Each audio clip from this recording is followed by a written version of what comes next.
waan soo laabanay hawlo maaragtay fiican ayaan ka soo qabanay intaan maqnayn wax badan ma aanan maqnayn 12 cisho kaliya aan ka maqnayn halkan ayadiina maaragtay waa hawlo fiican baan beesha caalamka iyo dawladda federaalka iyo wax badan baan la soo qaadanay haddana waxaan u soo laabanay inaan dedejinno dhammaystirno gunaanno dhammaan dhismihii dawlad goboleedka intii ka hartay ayaanu u soo laabanay waana dhammayn doonaa ilaahay iidankii dibna u laaban mayno waxa kaliya oo maaragtay inta noo hartay waa inta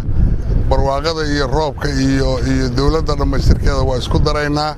galmudugna way istaagi doontaa ninkii mooday inay fadhido waa istaagi doontaa dibna u laaban mayso dhismaan bilaabaynaa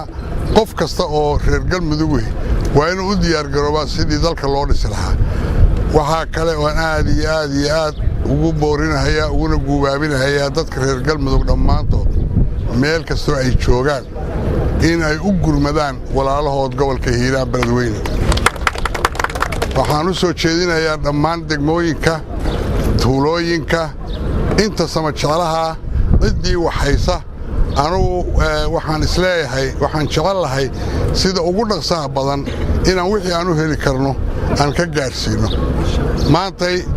waxaan maaragtay si uun yeellay gaalkacyo waxaana looga soo dirayaa 1,000 kiisho cunto ah 2 baabuur ilaahay iidanka way noo soo bixi doonaan berri inoo yimaadaanna waa laga yaabaa halkaanna waa inaan 2 kaloo markaan haddaanan wax kala saarin waa inaan joodariyaal iyo go'yaal iyo baqo iyo ari iyo waxaan saari karna waa inaan saarnaa 4-5 baabuur waa inaan ku gurmannaa waa inaan u diyaargarownaa oo u istaagnaa arrintaa iyada ah